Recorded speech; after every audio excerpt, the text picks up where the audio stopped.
here today from the Australia-Cuba Friendship Society in Perth, Western Australia. I'd like to acknowledge that we're here on the lands of the Whadjuk people of the Noongar Boodja, and I'd like to read a statement that all the Australia-Cuba Friendship Societies around Australia have endorsed. This statement is calling for the removal of Cuba from the United States list of state sponsors of terrorism.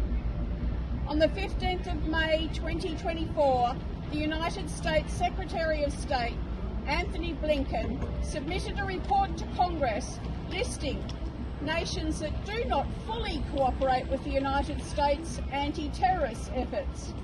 This time, Cuba was not included in the list, which is entirely just. Regardless, however, the United States continues to list Cuba as a state sponsor of terrorism.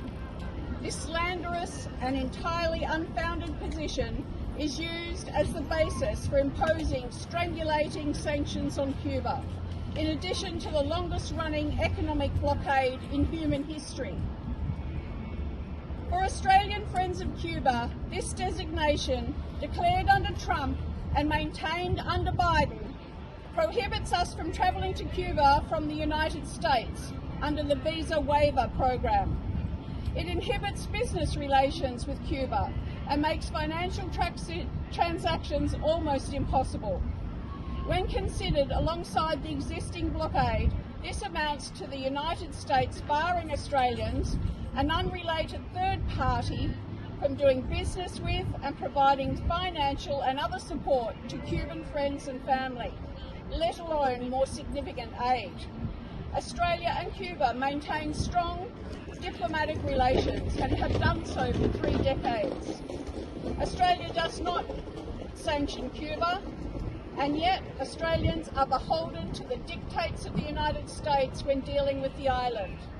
The United States' position on Cuba is an attack on the sovereignty of Cuba, Australia and third-party nations across the globe. The call for the United States to end this injustice is consistently and emphatically voiced not only by the Cuban people and numerous governments, particularly in Latin America and the Caribbean, but also by political, social and religious organisations within the United States, as well as several US politicians. Cuba is a friend of the world, not only cooperating in the United States anti-terrorism efforts, but those of nations everywhere. As it always has, the Cuban Revolution continues to promote a vision of a better tomorrow throughout the world. From their COVID relief efforts in Italy, to medical care in Fiji, to literacy campaigns in Australia, First Nations communities. Remove them from the list and let Cuba live. Let Cuba live.